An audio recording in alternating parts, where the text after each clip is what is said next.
Cerebrum हुआ था जी। Chapter बहुत लंबा हो रहा है। Yes sir. आज चार क्या है ना कि ये टफ चैप्टर चार पेज नहीं कर सकते हैं, इसको समझ में नहीं आएगा।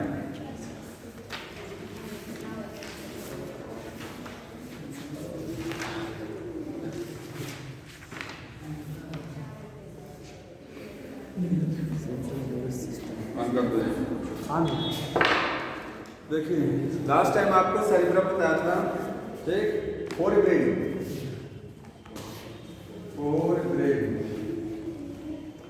जिसके मैंने पार्ट बताए थे, कई पार्ट है इसमें। मेन पार्ट क्या है? सेरिब्रम, ठीक है। तो सेरिब्रम और इसके बाद में क्या था? ऑल्फैक्टरी लोब्स था, और क्या था उसमें? हिप्पोकैम्पस था और एनाटेला था, ठीक है। ये पार्ट थे। इसके बाद डायनसेफ्लॉन इसी में आता है। फोर ब्रेन में क्या आएगा? डायनसेफ्लॉन, ठीक। और डायनसेफ्लॉन में क्या है? थैलेमस, हाइपोथैलेमस और एपिथैलेमस। इसमें हम लोगों को सेरिब्रम थोड़ा सा समझ लेना है, उसके बाद हाइपोथैलेमस का फंक्शन, ठीक है, उसके बारे में, और सब चीजें नहीं। लिम्बिक सिस्टम पता होना चाहिए कि लिम्बिक सिस्टम में कौन कौन से पार्ट आते हैं, ठीक है। तो सेरिब्रम देखिए,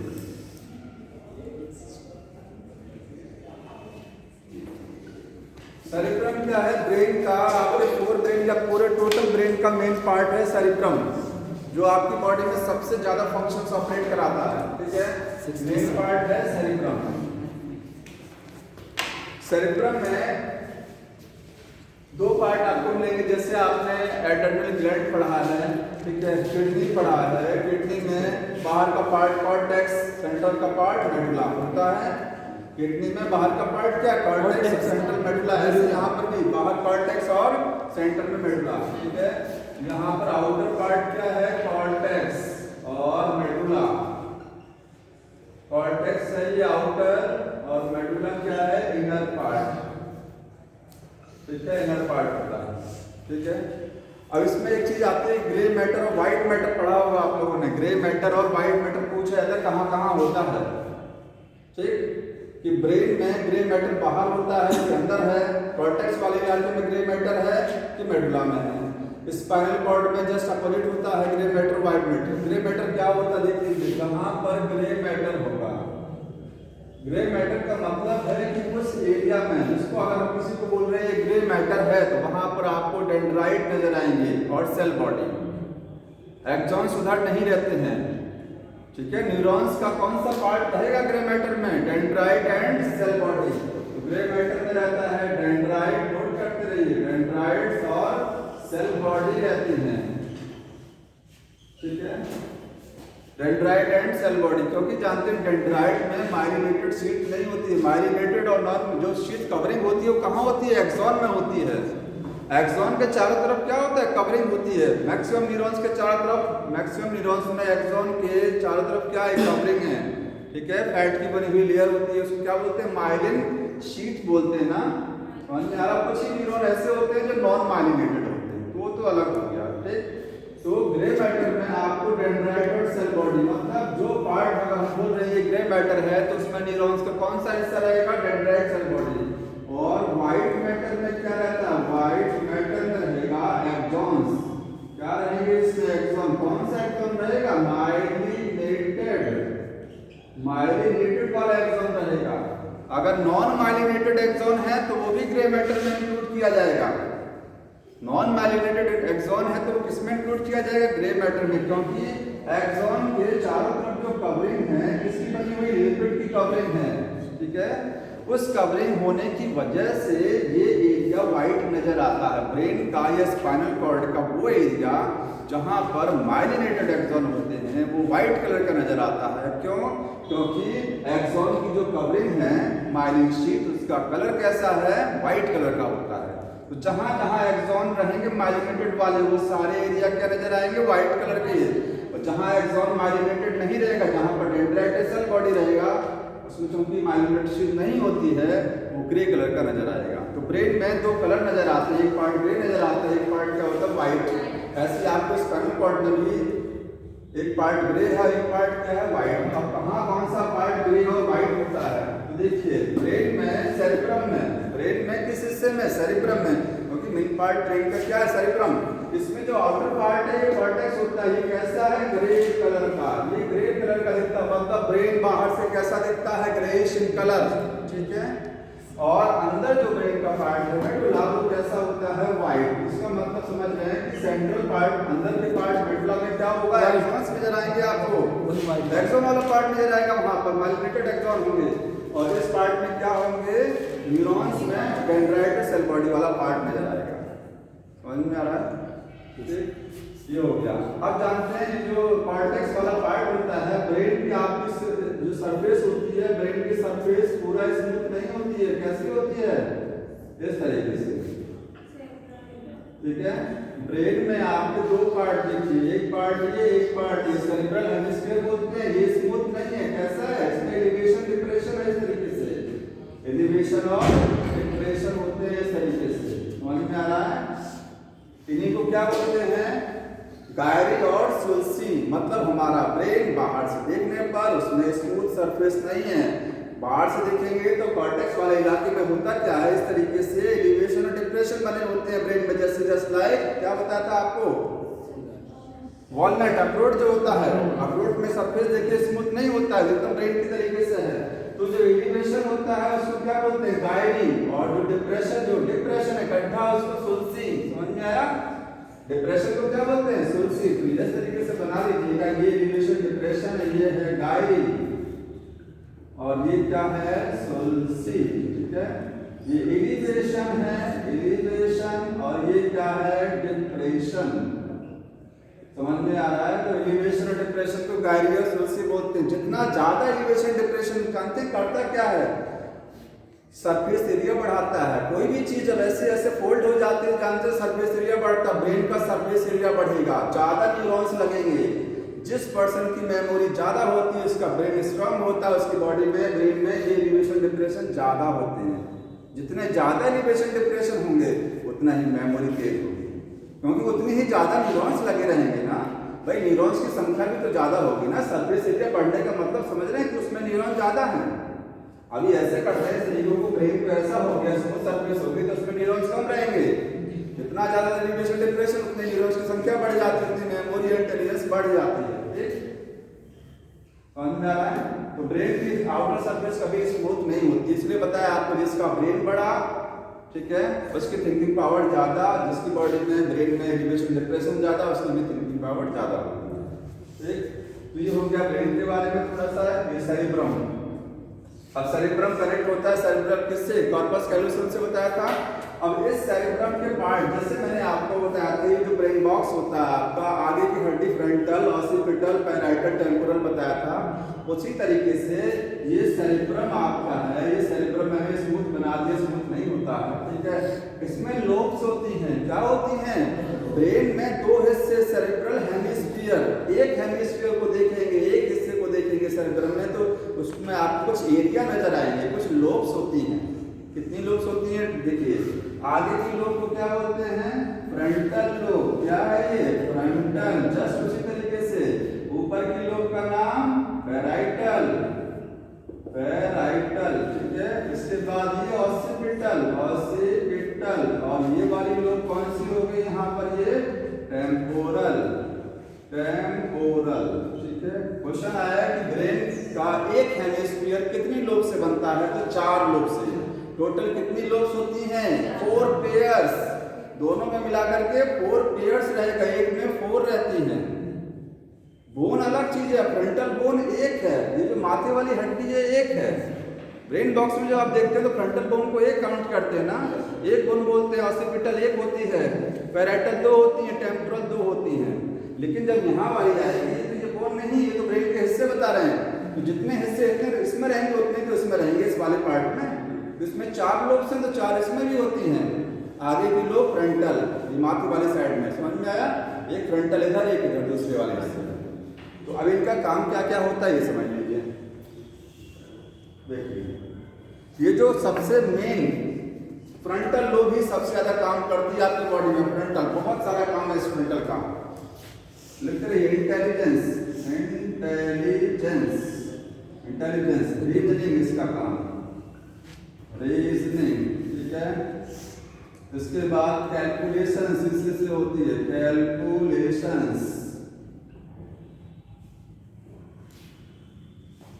मेमोरी भी थोड़ा बहुत कंट्रोल होती है इससे, मेमोरी। पर्सनैलिटी इससे होती है, पर्सनैलिटी वाला एरिया यही होता है। ये सब एरिया हैं कि फ्रंटल लोब में कौन कौन से एरिया होते हैं। तो आपका इंटेलिजेंस हो गया, रीजनिंग हो गया, कैलकुलेशन, मेमोरी और पर्सनैलिटी। ठीक है, समझ में आ रहा है? इतने एरिया हैं, और भी कुछ होंगे। मतलब जो साइंटिस्टों का दिमाग होता है, जितने साइंटिस्ट पढ़ते हैं आप, उनमें सबसे ज़्यादा यही होता है फ्रंटल। फ्रंटल जिसका ज़्यादा डेवलप है उसमें थिंकिंग पावर ज़्यादा है। ठीक है, थिंकिंग पावर भी यहीं से है, थिंकिंग पावर यहीं से वो डिसाइड होती है। इंटेलिजेंस सब कुछ यहीं से कंट्रोल हो रहा है, ये ज़्यादा डेवलप होना चाहिए। समझ में आ रहा है?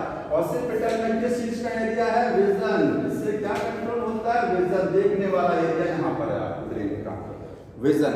समझ में आ रहा है? इसके बाद टेम्पोरल जो एरिया है, इससे क्या कंट्रोलिंग होगी? टेम्पोरल से सुनने वाला, कान के पास का ब्रेन का हिस्सा है ये, तो इससे हियरिंग कंट्रोल होगी। क्या होगी? हियरिंग। ठीक है, और एक साथ मेमोरी भी लिखिएगा। मेमोरी सबसे ज्यादा यहीं से कंट्रोल होती है, डबल टिक कर दीजिएगा। मेमोरी में ये तो बहुत कम है। मेमोरी आपकी यहाँ से जब दिमाग सोचते हैं तो ऐसे खटखट करते हैं ना, यही हिस्सा क्यों करते हैं? यहीं पर मेमोरी का सेंटर है ब्रेन में, इस साइड में, इस साइड में। समझ में आया? कान के पास में जो आपका ब्रेन का हिस्सा है, मेमोरी यहीं पर है, मेमोरी का सेंटर है ये। समझ में आ रहा है? यही मेमोरी स्टोर रहती है सारी आपकी, जितना पढ़ लिख रहे हैं। ठीक, इसके बाद में लर्निंग का सेंटर होता है, जो आप सीख रहे हैं बैठ करके ना, लर्निंग का सेंटर भी यही है। नया चीज, हाँ, नया चीज लर्निंग यही हो रहा है। समझ में आया? सीखने वाला। अब एक चीज और, यहाँ पर स्पीकिंग वाला सेंटर यहाँ पर है, स्पीकिंग यहाँ है, लर्निंग यहाँ है। समझ में आ गया? और लैंग्वेज का सेंटर लिखिएगा, यहाँ लैंग्वेज का सेंटर होता है, जो आप शब्द बोलते हैं, जो आप माइंड में सेट करते हैं। बोलना क्या है? लैंग्वेज। लैंग्वेज वाला सेंटर यहाँ पर है पैराइटल में। ठीक है, और जितने भी टच, जो टच का सेंटर होता है, किसी ने आपको टच किया, कैसे पता लगेगा? यहाँ से पता लगेगा। आपने गर्म चीज छुआ, कहाँ से पता लगेगा? पैराइटल से पता लगेगा। टच में आप हो सकता है टेम्परेचर होगा। ठीक है, टच और टेम्परेचर मतलब जितने सेंसिटिव एरिया है, स्टिमुलस वाला, स्टिमुलस। ठीक है, तो ये सारे एरिया हो गए। समझ में आ रहा है? क्यों जी? जी सर। अब इसमें एक चीज आता है, एक होता है ब्रोका एरिया, एक होता है वर्निकिस एरिया। ब्रोका एरिया क्या है? फ्रंटल लोब में एक एरिया होता है बोलने वाला एरिया, बोलने वाला, लैंग्वेज फ्रेम करने वाला एरिया यहाँ है। बोल रहे हैं हम ना, लेक्चर दे रहे हैं, ये कहाँ एरिया, कहाँ से चल रहा है ये वर्क? ये फ्रंटल से हो रहा है। ठीक है, तो यहाँ पर लिखेंगे फ्रंटल में क्या होता है एक चीज, एक और लिखिएगा एरो बढ़ा करके यहाँ पर। ठीक है, स्पीच एरिया, स्पीच एरिया इसको क्या बोलते हैं? Broca area. क्वेश्चन आता है कभी कभी, ब्रोका एरिया कहाँ होता है? ठीक है, तो स्पीच वाला एरिया जो होता है ना, ब्रोका एरिया बोलते हैं। और लर्निंग वाले एरिया को क्या बोलते हैं? लर्निंग वाले को बोलते हैं वर्निकिस एरिया, वर्निकिस एरिया। दो लोग आपस में बातचीत करते हैं, तो एक बोलता है, दूसरा ध्यान से सुनता है, तो जो बोलता है उसका ब्रोका एरिया काम करता है, और जो ध्यान से सुनता है, आप ध्यान से सुन रहे हैं तो आपका ये एरिया काम कर रहा है। फिर आप बोलेंगे तो आपका ये वाला एरिया काम करेगा, ब्रोका एरिया। जो बोलेगा उसका ब्रोका एरिया काम करता है। ठीक है, वर्निकिस एरिया किसके लिए है? सुनने वाले के लिए है। समझ में आ रहा है? इतने सारे इस पर एरिया लगे हुए हैं, सबसे ज्यादा फ्रंटल लोब पर है। तो ये सेरेब्रम हो गया। ठीक, लिख लिया इसको सब? जो सेरेब्रम का कॉर्टेक्स है, ये मतलब क्यों ग्रे कलर का है और ये मेडुला क्यों व्हाइट कलर का? नहीं, क्यों कहा, कारण बता दिया मैंने। इसलिए ग्रे कलर का है कि वहां पर न्यूरॉन का वो वाला हिस्सा जाकर के सेट हुआ है जिसमें डेंड्राइट और सेल बॉडी है, और जहां न्यूरॉन का एक्सॉन वाला हिस्सा रहेगा उस हिस्से को आप क्या बोलेंगे? जैसे मान लीजिए न्यूरॉन है। ठीक है, ये इसका डेंड्राइट हो गया। अब ये हिस्सा अगर मेडुला में है, डेंड्राइट वाला हिस्सा कहाँ है? मेडुला वाले एरिया में होना चाहिए ना, क्योंकि ये ग्रे कलर का दिखाई देगा, एक्सॉन व्हाइट कलर का दिख रहा है आपको। ये हिस्सा कहाँ रहेगा? मेडुला में। सॉरी, ये कॉर्टेक्स में रहेगा, ये कहाँ रहेगा? मेडुला में। एक्सॉन वाला एरिया मेडुला में रहेगा, इसलिए व्हाइट कलर का दिखता है। समझ में आ रहा है? डेंड्राइट वाला भी देख हाँ, वो कॉर्टेक्स। एरिया उनका अलग अलग डिसाइड होता है।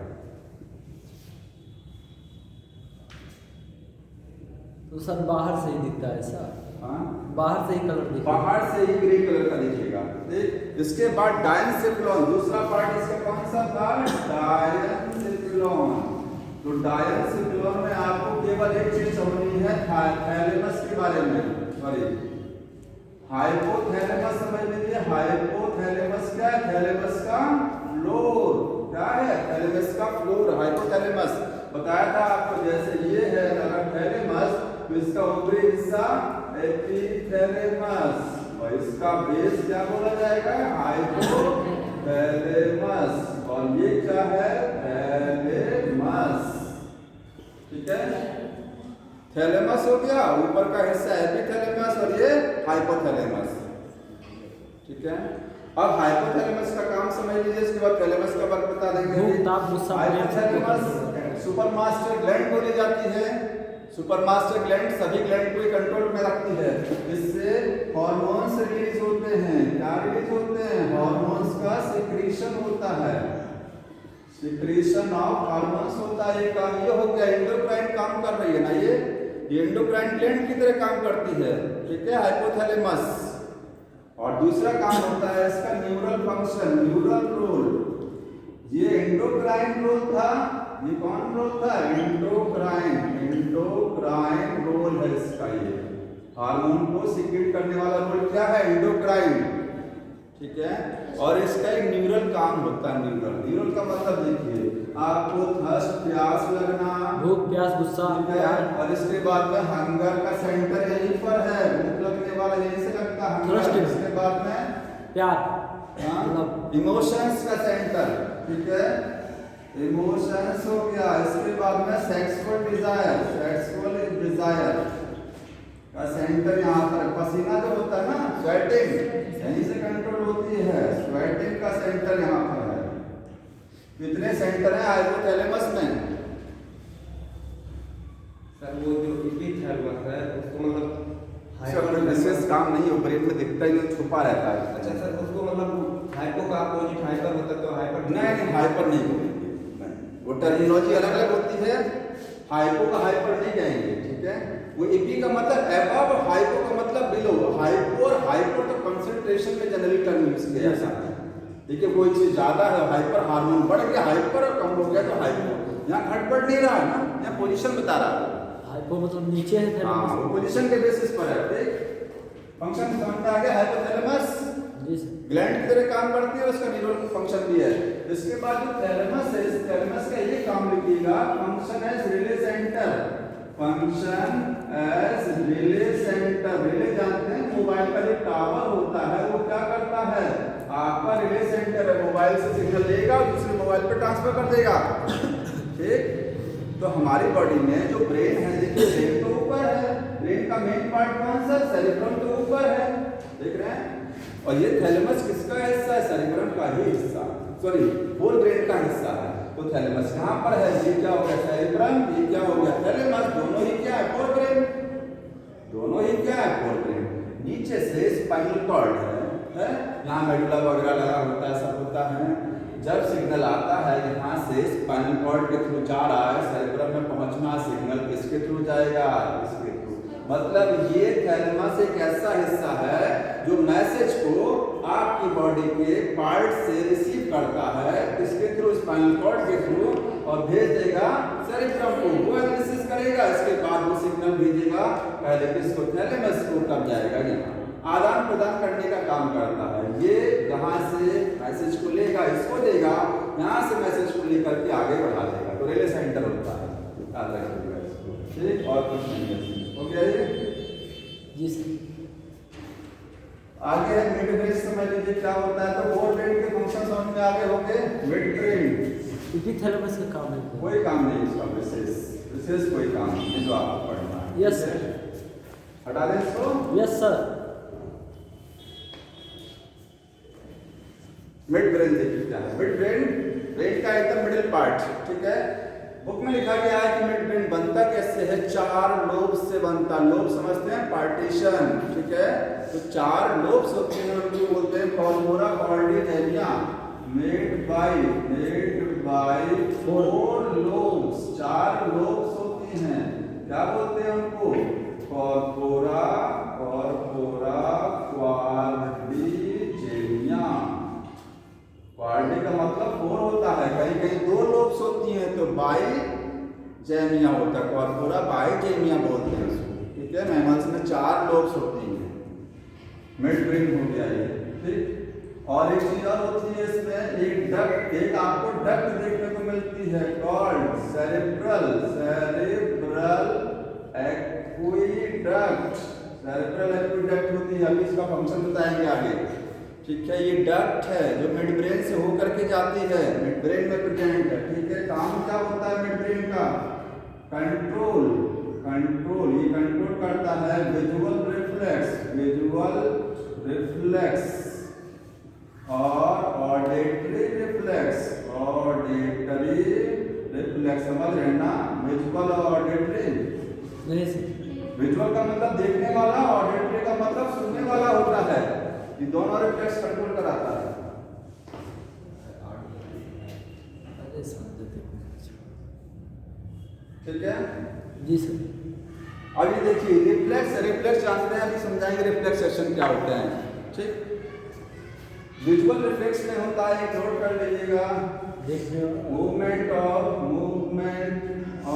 आई अलोंग विथ नेक के साथ आई मूव करती है, और movement of ear along with नेक।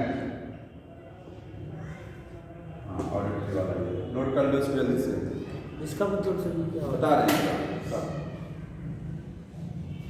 ये आपको बुक में लिखा गया इंपॉर्टेंट चीज है, ये हमारी देखिए सब इंपॉर्टेंट है बुक का। जो सर यहाँ पर देखो सर, सब भूल जाते हैं, पढ़ना है सर, सब पढ़ना। बोलने का तो बोलने का मैंने आपको बोल दिया।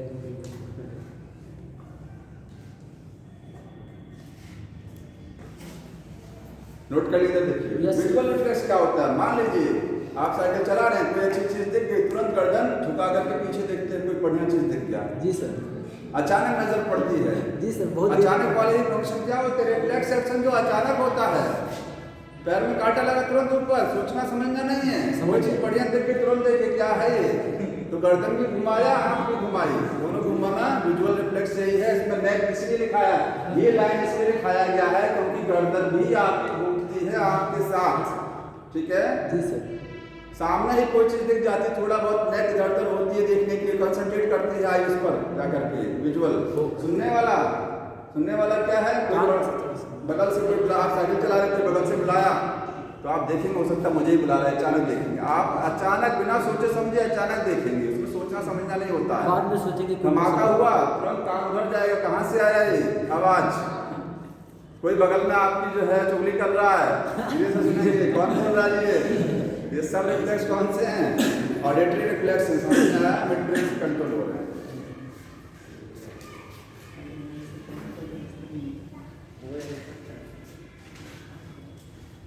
ये हो गया मिड ब्रेन देख लीजिए, इसके बाद जैसे हैंड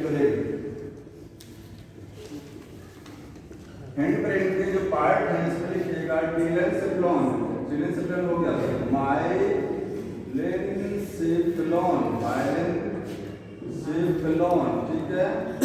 और दूसरा होता है एक पार्ट इसका और मेटाएन्सेफ्लॉन, ठीक है।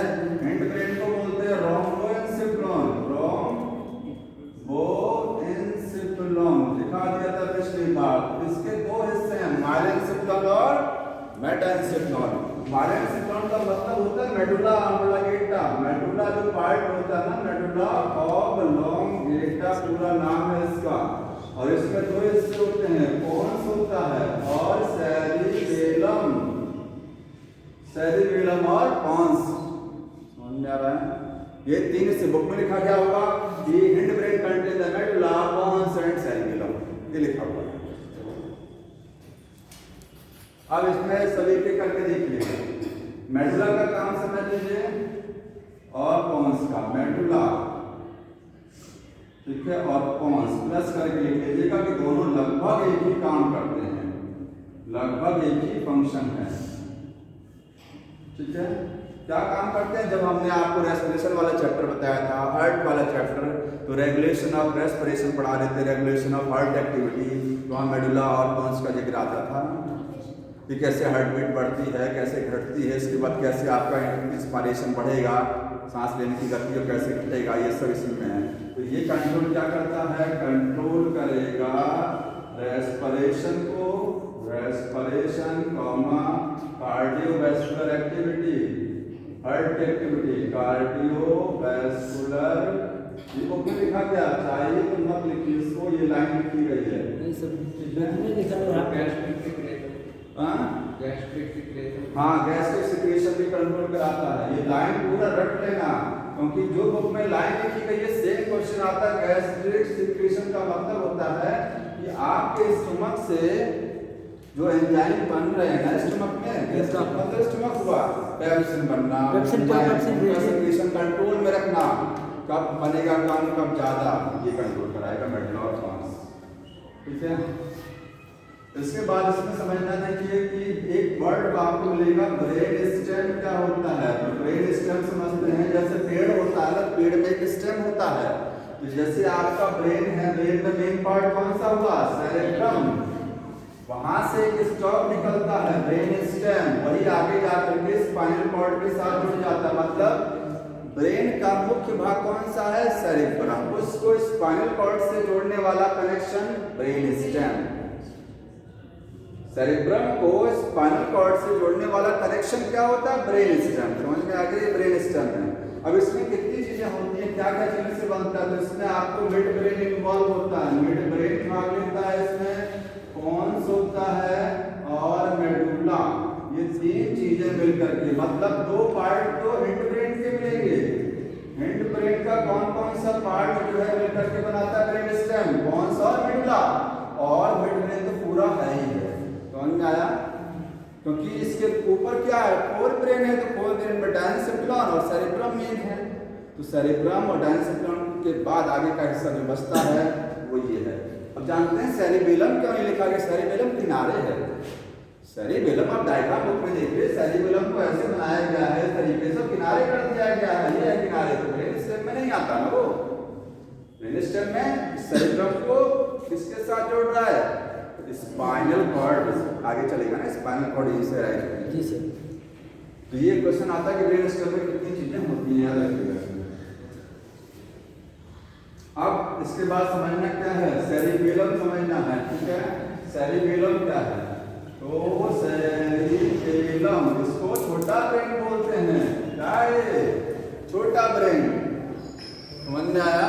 बड़ा ब्रेन क्या है? सेरेब्रम, और छोटा ब्रेन क्या है? सेरिबेलम। एकदम उसी का टू कॉपी, एकदम टू कॉपी होता है, थोड़ा सा अंतर होता है, समझ लीजिए। वर्किंग में भी दोनों में देखिए क्या है, सेरिबेलम में भी टू हेमिस्फीयर्स होते हैं, हेमिस्फीयर्स, टू हेमिस्फीयर्स, जैसे वो उसके दो हिस्से थे, इसके भी दो हिस्से हैं। सेरिबेलम के दो हिस्से, इसके भी दो हिस्से। ठीक है, और उसमें कॉर्पस कैलोसम बीच में कनेक्शन था, इसमें कनेक्शन का नाम वर्मिस होता है। इसमें भी एक कनेक्शन होता है, दोनों को जोड़ने वाला वर्मिस। ठीक है, तो वर्मिस क्या करता है? कनेक्ट बोथ हेमिस्फीयर, दोनों हेमिस्फीयर को जोड़ता है। ठीक है, जैसे उसमें था एलिवेशन डिप्रेशन, इसमें भी है गायरी और सुल्सी, इसमें भी आपको गायरी एंड सुल्सी मिलेगा। ठीक है, उसमें व्हाइट मैटर किधर था? अंदर था, इसमें भी व्हाइट मैटर कहाँ है? अंदर है। ठीक है, तो ग्रे मैटर आउटसाइड में है, मतलब आउटसाइड का मतलब कॉर्टेक्स वाले हिस्से में, और व्हाइट मैटर कहाँ है? व्हाइट मैटर इनसाइड है, और इनसाइड का मतलब मेडुला वाले हिस्से में। ठीक है, एक अंतर होता है ब्रेन से, दो अंतर, एक तो ये साइड में छोटा, वो ब्रेन साइज में बड़ा, मेन ब्रेन समझ में आ गया, सेरिब्रम साइज में बड़ा, ये साइज में छोटा हो गया, ठीक है। दूसरा अंतर क्या है कि इसमें ये डिप्रेशन एलिवेशन बहुत ज्यादा होते हैं, उसमें कम है। ये गायरी और सिलसी क्या है, मोर देन सेरिब्रम से कहीं ज्यादा इसमें मिलेंगे आपको, ये एक अंतर ये हो गया। दूसरा साइज का अंतर होता है, ठीक है। और तीसरा अंतर फंक्शन, ये फंक्शन कंट्रोल कराता है क्या चीज, इनवॉलंटरी एक्शन बॉडी का। फंक्शन क्या है इसका, इसका फंक्शन कहेंगे कि बॉडी में बॉडी बैलेंस, यही लाइन लिखा हुआ है, बॉडी को बैलेंस कराता है, और साथ में एंड कोऑर्डिनेशन ऑफ बॉडी को, बॉडी के जो ऑर्गन्स हैं उनको कोऑर्डिनेट रखता है, इसका काम होगा, ठीक है। मतलब इनवॉलंटरी फंक्शन, उसका क्या है, सब वॉलंटरी काम है ज्यादातर, ठीक है। ये सब इनवॉलंटरी अनैच्छिक क्रियाएं हैं। अब देखिए ड्रिंकिंग में यही पार्ट अफेक्टेड होता है, ड्रिंकिंग में, ड्रिंकिंग जो करते हैं, अफेक्ट इन ड्रिंकिंग में सेरिबेलम अफेक्ट होता है, इसलिए पैर लटकाते हैं। पैर आपके कंट्रोल में नहीं रहते हैं, क्योंकि कोऑर्डिनेशन समझ रहे हैं ना, आप चल रहे हैं तो आपकी मसल्स जो हैं, मांसपेशियों में मूवमेंट हो रहा है, तभी तो आप चल रहे हैं, तो मांसपेशियों में कंट्रोलिंग नहीं पाती है, बॉडी के ऑर्गन कंट्रोल में नहीं रहते। आपका दिमाग की पैर आपके दिमाग के कंट्रोल में रहेगा दारू पीने के बाद, और आपकी जबान, ठीक है, टंग कंट्रोल में नहीं रहेगी, ठीक है ना। बॉडी को कंट्रोल में रखना, कोऑर्डिनेशन का मतलब है कोऑर्डिनेट, ब्रेन से कोऑर्डिनेट रखता है, ब्रेन से जोड़े रखता है बॉडी को, ये नहीं जोड़ पाएगा, इसमें कोऑर्डिनेशन नहीं रहेगा। अगर सेरिबेलम अफेक्टेड हो गया तो, और सेरिबेलम सही है तो आपका बॉडी कंट्रोल में रहेगा, कोऑर्डिनेशन ढंग से होगा। तो स्पीच में प्रॉब्लम आ जाती है, और बॉडी के लिम्स होते हैं, पैर लड़खड़ाने लग जाते हैं ड्रिंकिंग की। तो सर जानबूझ के गाली नहीं देते हैं, हाँ गाली तो पैसा वसूल करने के लिए लोग देते हैं, गाली वाली कभी कभी बहुत ज्यादा लग जाता है, दर्द तो आदमी की डेथ हो जाती है। अगर यहाँ चोट लग गया आपका, तो यहाँ जो है विजुअल सेंटर नहीं है, आपकी रोशनी चली जाएगी। अगर पीछे चोट लग गया, इसमें और जो पीछे वाला लोब होता है, सेरिबेलम पीछे वाला लोब होता है, ऑसिपिटल वाले में वो डिस्टर्ब नहीं होना चाहिए, वहाँ देखने वाला सेंटर होता है, ठीक। इसलिए लोग, कुछ लोग देखिए ज़्यादा ड्रिंक करने के बाद में अगर खाना तेजी से खा लेंगे तो मौत भी हो जाती है, डेथ भी हो जाती है कभी कभी। इसी वजह से ड्रिंक करने के बाद बहुत ज़्यादा खाना खाना नुकसानदायक है, क्यों, डेथ भी हो सकती है। कारण क्या, ज़्यादा ड्रिंक करने के बाद में जब ज़्यादा खाना खाएंगे, आपका जो फूड पाइप के ऊपर जो एपिग्लॉटिस ढक्कन लगा हुआ है, जो खाना निकलते समय ढक्कन को, सांस की नली को बंद करता रहता है टाइम टू टाइम, वो भी तो मसल से मूव कर रहा है। आपके पैर लड़खड़ाए तो क्या वो लड़खड़ाएगा नहीं, जबान लड़खड़ा रही तो वो नहीं डिस्टर्ब होगा। ड्रिंकिंग, ज़्यादा ड्रिंकिंग तो वो भी डिस्टर्ब हो जाता है। तो ड्रिंकिंग करने के बाद में हैवी डोज ऑफ मील अगर ले रहा है कोई पर्सन, तो ये चूंकि ये तो डिस्टर्ब है ही, ये ढंग से बंद ही नहीं होगा, बंद नहीं होगा तो सांस की नली में खाना चला जाएगा, और पर्सन तो नशे में मस्त है, उसको तो पता ही लगेगा, और डेथ हो जाएगी। समझ में आ गया, समझ में आ रहा है, तो डेथ हो सकती है इसी वजह से जल्दी जल्दी खाना खाने पर, इसी वजह से पीना नहीं चाहिए। हाँ बात सही। ये सेरिबेलम हो गया।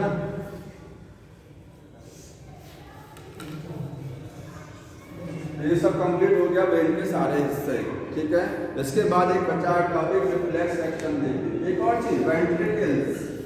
ब्रेन में कितना वेंट्रिकल होता है, वेंट्रिकल जानते हैं, हर 2 वेंट्रिकल, ब्रेन में 4 वेंट्रिकल, कहाँ कहाँ होते हैं देख लीजिए। ये आपका सेरेब्रल हेमिस्फीयर, इसमें 2 वेंट्रिकल बना रहे हैं, एक ये, ठीक है। इसके बाद में इसके नीचे का हिस्सा कौन सा होता है, डायंसिफ्लॉन, ये एक वेंट्रिकल बना दिया मैंने डायंसिफ्लॉन वाला। इसके बाद ये जो डक्ट बता रहे थे, अभी बताएंगे सेरेब्रल एक्विडक्ट, ये देखिए, और आगे जाकर के ये फिर एक वेंट्रिकल बनाया ये, और ये वेंट्रिकल आगे कंटिन्यू हो जाता है, कहाँ जाकर के आपकी स्पाइनल कॉर्ड। ये कहाँ जाएगा, स्पाइनल कॉर्ड की तरफ, स्पाइनल कॉर्ड की तरफ जाएगा, ठीक है। ये आपका सेरेब्रम हो गया, सेरेब्रम मेन ब्रेन, ठीक है। इसमें 2 वेंट्रिकल दिख रहे हैं, कितने हैं, 2 हैं, क्योंकि लेटरल साइड पर हैं। यहाँ पे फोल्डर है होल्डर आपके लिए बन लगा है भाई, बड़ा लगा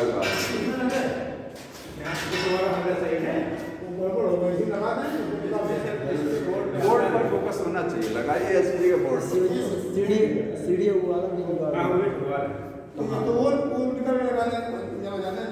जैसे इसको ऊपर लगाने से कोई फायदा नहीं है मुझे जहाँ से लगता है। उस पर से वो डिस्टेंस ज़्यादा हो जाएगा भी, लेकिन वहाँ से या तो एक बार यहाँ लगा के ट्राई कर लेंगे, लगा के देखिए तो इसका बोर्ड पर फोकस कोई पड़ेगा। बेनिफिट नहीं होगा।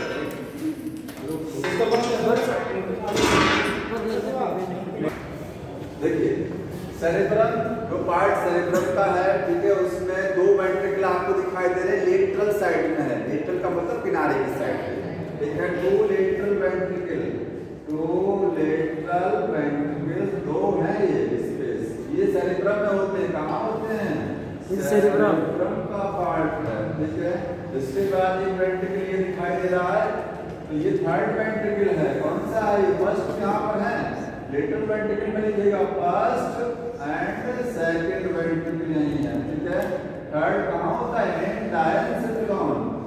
डायंसिफिलॉन जो पार्ट है उसमें ये देखिए, डायंसिफिलॉन में इसके आसपास का हिस्सा कौन सा होगा? डायंसिफिलॉन।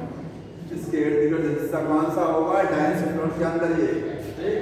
इसके बाद में ये जो डक्ट आपको दिखाई दे रही है सेरेब्रल एक्विडक्ट है, ये क्या है? सेरेब्रल एक्विडक्ट है ये, ठीक है। ये कहाँ है? मिड ब्रेन में है ना, मिड ब्रेन। ये कोई वेंट्रिकल नहीं है, वेंट्रिकल तो स्पेस होता है, होलो स्पेस, ये तो ट्यूब है जो थर्ड वेंट्रिकल को फोर्थ से कनेक्ट करेगा। ये है फोर्थ वेंट्रिकल, फोर्थ वेंट्रिकल है ये, ठीक है। ये कहाँ होता है? Hind brain, hind brain.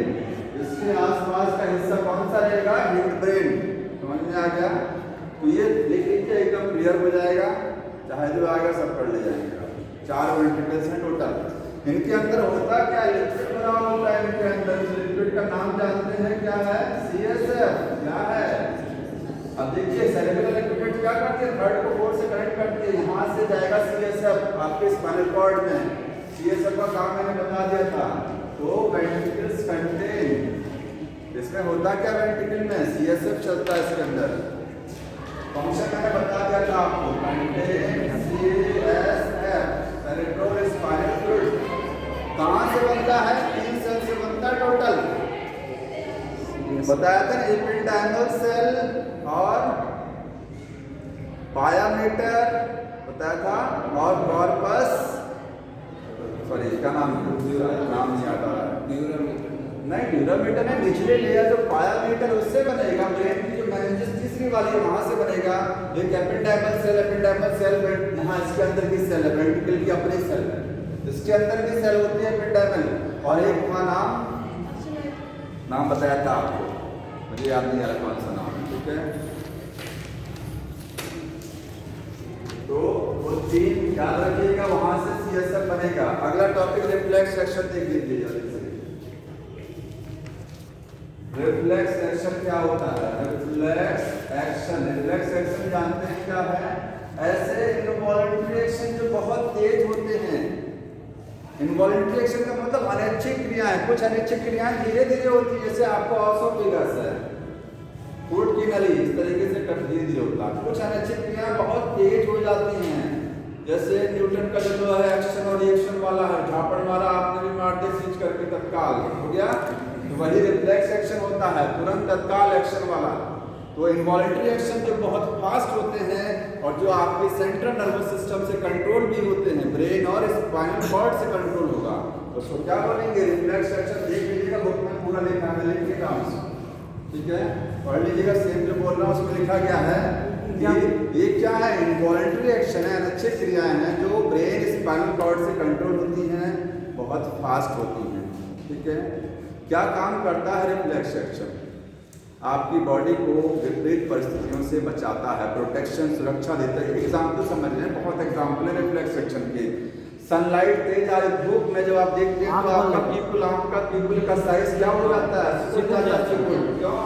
आंख में ज्यादा रोशनी चली जाएगी, आंख नुकसान हो जाएगा। सुरक्षा दे रहा है ना, कफिंग, खांसना, छींकना, ये सब अनैच्छिक क्रियाएं नहीं होंगी तो आपको समस्या होगी। क्या होगी?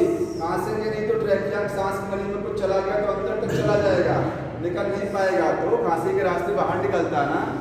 तो इस कफिंग, स्नेजिंग, जाओबिंग, ठीक है, ये सब अनैच्छिक क्रियाएं हैं। इसके बाद डांसिंग भी होती है। डीजे बजने लगा। डांसिंग, साइकिलिंग, आप साइकिल चला रहे हैं, कुछ देर आप पेडल खुद मारते हैं दिमाग से, इसके बाद कहीं और देख रहे हैं और फर्स्ट क्लास पेडल चल रहा है, वहाँ पे स्पाइनल कॉर्ड से कंट्रोल होने लग जाता है। एक बार चला दिया फिर आप कहीं भी देखते रहिए, अचानक कोई आगे खचा के ना ब्रेक मार दिया, अनैच्छिक क्रिया नहीं मारेंगे तो वो मर जाएगा।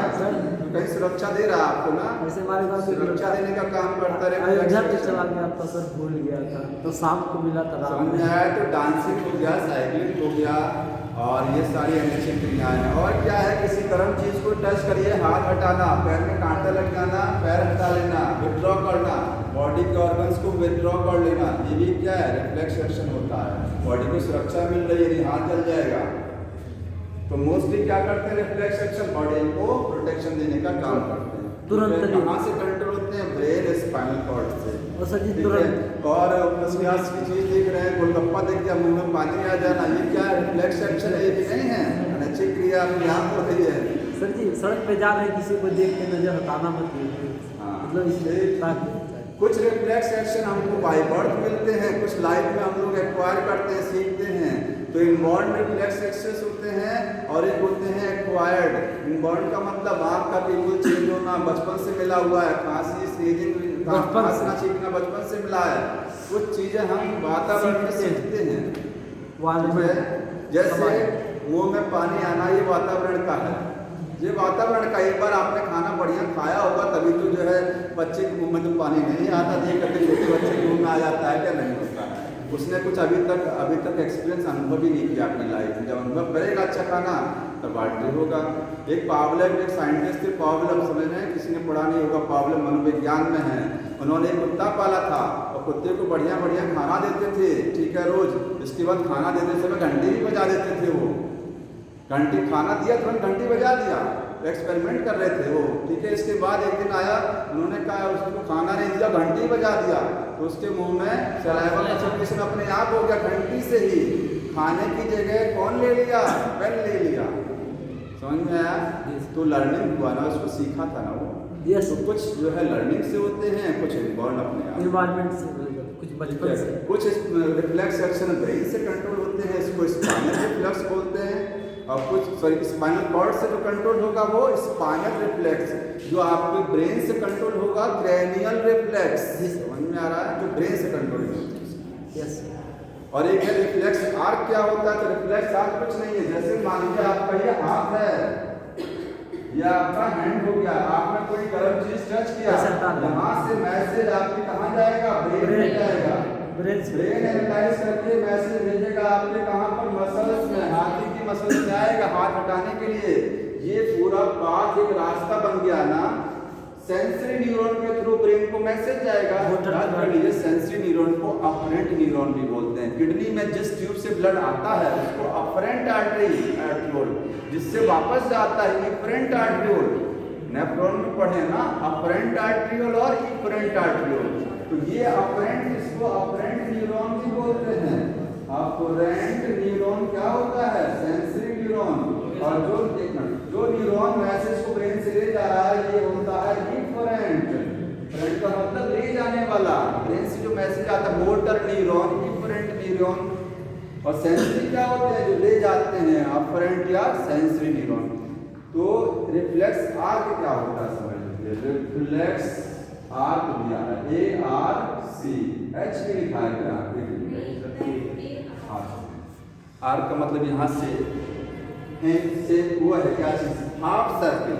रिफ्लेक्स एक्शन के समय स्टिमुलस का मतलब संदेश, जिस रास्ते से होकर के जाता, जो रास्ता फॉलो करता है उसी रास्ते को क्या बोलते हैं? Reflex arc. एक आपका से हाफ सर्किल पाथ बन रहा है, यहाँ पर क्या बन रहा है? पूरा सर्किल नहीं बना। मैसेज जहाँ से चला क्या वहाँ पर वापस आता नहीं आता ना? मैंने बताया था आपको, जहाँ से सेंसरी ऑर्गन से जहाँ से मैसेज चलता है ब्रेन को जाता है, वहाँ दोबारा वहाँ वापस नहीं आता, वहाँ दूसरे रास्ता सर्किल पूरा होता है। उस जगह नहीं आएगा, आपकी मसल्स को मैसेज आएगा, ठीक है, हाथ हटाने के लिए। तो मसल्स पे आ रहा है, तो जिस रास्ते को फॉलो करते हुए वो जा रहा है, मैसेज गया और लौट करके आया, पूरा रास्ता क्या है, रिफ्लेक्स आर्क। सेकंडों मिनटों में नहीं होता है, ये सेकंडों में होता है, समझ में आया? मिली सेकंड पॉइंट से। ठीक, तो रिफ्लेक्स आर्क क्या है? It is the path which is followed by the nerve impulse during the reflex action. Reflex action के समय नर्व इंपल्स जिस पाथ को फॉलो करता है वो रिफ्लेक्स आर्क है, वो एक आर्क की शेप बनती है, आर्क, कंप्लीट सर्कल नहीं बनता। ये रिफ्लेक्स आर्क हो गया। बाकी विजुअल रिफ्लेक्स और ऑडिटरी रिफ्लेक्स बताया था आपको, कहाँ से कंट्रोल होते हैं? ब्रेन के मिड ब्रेन वाले हिस्से से, इसमें गर्दन घुमाई जाती है जनरली, ठीक है। और कुछ रिफ्लेक्स एक्शन हिंड ब्रेन से भी कंट्रोल होते हैं। कुछ रिफ्लेक्स एक्शन कहाँ से हैं? हिंड ब्रेन से भी कंट्रोल होते हैं। स्पाइनल कॉर्ड तो होती है।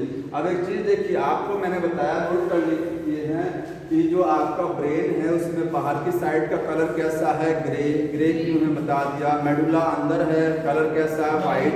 सेरिब्रम में वही चीज़ है, ग्रे बाहर और वाइट अंदर, लेकिन स्पाइनल कॉर्ड में उल्टा हो जाता है, ठीक है। देखेंगे स्पाइनल कॉर्ड, नोट कर लीजिएगा,